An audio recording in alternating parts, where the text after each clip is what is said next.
Olá a todos, aqui é o Wanderlei Todai. Eu estou gravando esse vídeo para fazer alguns breves comentários sobre os acontecimentos de domingo, né, particularmente em Brasília, dentro dessa nossa perspectiva de pensar a teoria política e a teoria política crítica, né, Reichiana, dentro da nossa clínica, né? É importante a gente pensar a política de uma forma rigorosa, né? Não rígida, mas rigorosa. Isso significa, por exemplo, estar estruturado dentro de uma reflexão sólida, né? Então, por exemplo, a gente tem visto muito se falar em ameaça à democracia, né? Essa forma de utilizar a democracia, ela não corresponde à perspectiva reichiana crítica, né? O Reich vai dizer que essa sociedade capitalista, burguesa, não é uma sociedade democrática, né?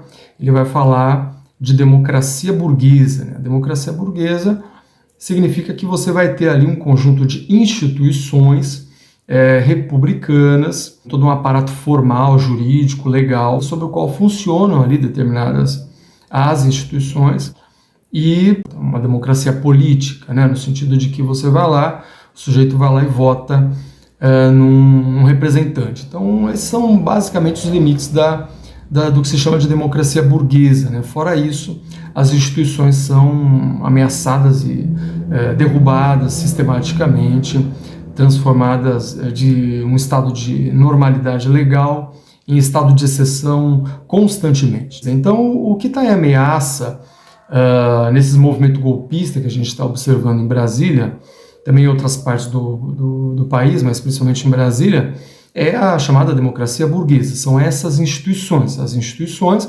onde há um predomínio sistemático da classe dominante, ali das 5% da população mais ou menos, que controlam a economia, o sistema de comunicação, todo o sistema de renda nacional, a produção, as terras, e controlam também o Estado. Essa é uma primeira questão, né? A ideia de que não é uma democracia no sentido popular da palavra, é uma democracia burguesa. Então essa é uma primeira categoria importante da gente pensar com mais solidez. A segunda questão é que efetivamente há uma ameaça a essa democracia restrita, como alguns dizem, né, chamada democracia burguesa, porque há sim um movimento golpista que está institucionalizado no Brasil, pelo menos aí de várias maneiras desde 2014. Tá? Esse movimento golpista tem chegado a um certo limite, que é agora com a diplomação e depois a posse do novo presidente, do presidente Lula, né? No início do ano. E esse movimento golpista tem feito inflexões para tentar instituir ali o último movimento de golpe, tentando desestabilizar as instituições para que os militares então tomassem uma ação e não permitissem a posse ou a manutenção do governo trabalhista, né?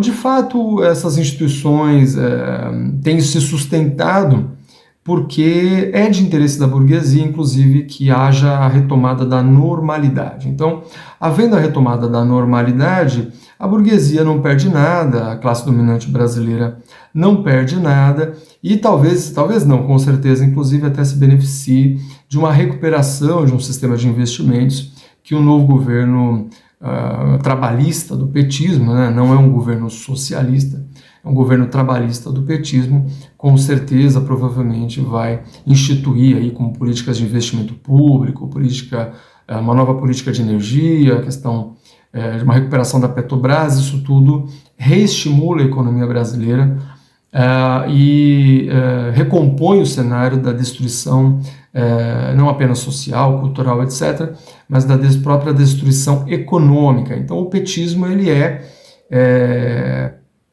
palatável, absolutamente palatável para as classes dominantes brasileiras, para a burguesia brasileira, para o sistema financeiro, etc.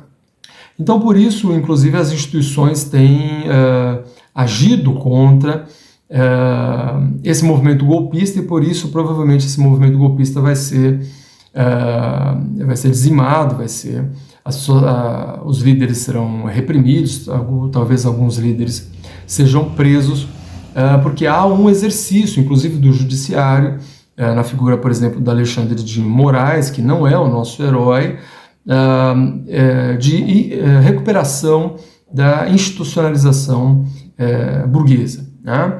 E da normalidade. Então, o judiciário, por exemplo, pela figura do Alexandre de Moraes, atua pela normalização das instituições democráticas burguesas. Tá? É isso que a gente tem visto aí de modo geral, e essa é a tendência dos acontecimentos, ainda que o golpismo, mesmo com o restabelecimento da normalidade, esse estado de golpismo no Brasil e esse aparato ideológico golpista vai continuar existindo em diversas instituições.